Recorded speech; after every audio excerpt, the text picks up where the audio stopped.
Hi friends, நீங்கள்லாம் நல்லா இருக்கீங்கன்னு நம்புகிறேன். கேரளாவில் பஸ்ஸில் ட்ராவல் பண்ணிட்டு இருக்கையில் ஒரு பெண்மணி செல்ஃபி வீடியோ ரெக்கார்ட் பண்ணுறாங்க. அந்த வீடியோ கீழே கேப்ஷனில் வந்து ஒரு நபர் தன்னை ஹராஸ் பண்ணதுனால, செக்ஷுவல் ஹராஸ் பண்ணதுனால இந்த பஸ்ஸில் நான் ட்ராவல் பண்ணிட்டு இருக்கையில் நடந்திருக்கு அப்படின்னு சொல்லிட்டு வீடியோவை பதிவிடுறாங்க.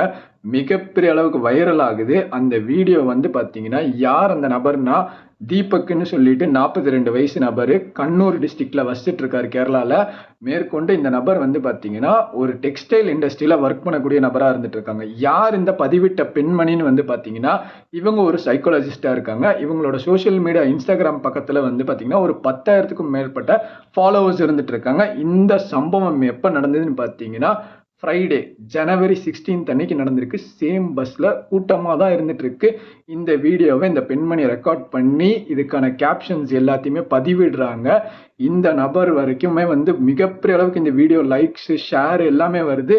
25 லட்சத்துக்கும் மேல பார்வையாளர்கள் பார்த்துருக்காங்க. மேற்கொண்டு இந்த பெண்ணை வந்து பாராட்டுறதா இருக்கட்டும், இந்த மாதிரி விஷயங்களை நீங்க வெளியே கொண்டு வரீங்க, இந்த மாதிரி அபியூசர்ஸ் இருக்காங்கன்னு சொல்லிட்டு தீபக்கை வந்து திட்டுறதா இருக்கட்டும், தீபக்கோட குடும்பத்தை திட்டுறதா இருக்கட்டும், எல்லா பக்கமே வந்து ஷேர் ஆகி தீபக்கோட ஒர்க் ஏரியாவா இருக்கட்டும், அதுக்கப்புறம் வந்து ஃபேமிலி மெம்பர்ஸா இருக்கட்டும், அவர்னால வந்து எக்ஸ்பிளைன் பண்ண முடியாத அளவுக்கு ரொம்ப மன உளைச்சலுக்கு தள்ளப்பட்டு வந்து பாத்தீங்கன்னா, ஞாயிற்றுக்கிழமை அவரோட ரூம்ல போய் பூட்டினவர் தான் வந்து பாத்தீங்கன்னா, திங்கட்கிழமை தன்னோட குடும்பத்தினர் வந்து அவரை சடலமா தான் வந்து பார்த்துட்டு இருக்காங்க. சூசைட் பண்ணிக்கிட்டாரு, உயிரையே விட்டுட்டாரு. இந்த பக்கம் வந்து பாத்தீங்கன்னா, இப்ப இந்த பொண்ணை வந்து திட்டிட்டு இருக்காங்க. இந்த பொண்ணு வந்து வியூஸ், லைக்ஸ்க்காக வந்து பண்ணியிருக்கோம் அப்படிங்கிற மாதிரி இந்த பொண்ணை வந்து இப்ப திட்டிட்டு இருந்தாங்க. இதுக்கு முன்னாடி தீபக்கை திட்டிட்டு இருந்தாங்க. ஆன்லைன்ல வந்து ஜஸ்டிஸ் தேடுறதுங்கிறது வந்து ரொம்பவே ஒரு முட்டாள்தனமா இருந்துட்டு இருக்கு. குறிப்பா வந்து பாத்தீங்கன்னா, நம்மளோட வாழ்க்கையில வந்து என்ன நடந்தாலுமே தீர விசாரிக்கணும். ஒரு பாயிண்ட் ஆஃப் வியூல நம்ம அந்த இடத்துல இல்ல. நம்ம அந்த இடத்துல இல்ல. அதனால நம்ம அத பத்தின விஷயங்கள வந்து கருத்துக்கள வந்து சொல்லவும் கூடாது. ஏன்னா நானும் அந்த இடத்துல இல்ல, நீங்களும் அந்த இடத்துல இல்ல. மேற்கொண்டு வந்து பாத்தீங்கன்னா, அத தீர விசாரிச்சு அங்க என்ன நடந்தது?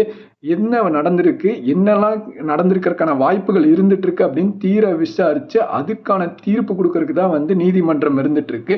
இந்த பொண்ணு வந்து பாத்தீங்கன்னா, ஆன்லைன்ல வந்து ஜஸ்டிஸ் வேணும்னு சொல்லி போட்டு தான் என்ன பண்ணுச்சுன்னு தெரியல. இவர் ஒரு நபர் உயிரையே விட்டுட்டாரு. அவர் வந்து பாத்தீங்கன்னா, மனமுடைஞ்சு போயி எந்த விஷயத்தையும் ஹேண்டில் பண்ண முடியாம ரொம்ப ஸ்ட்ரெஸ் ஆகி ஒரு நபரே இறந்து போயிருக்காரு. அதுக்கு காரணம் நீங்களும் நானும் தான்.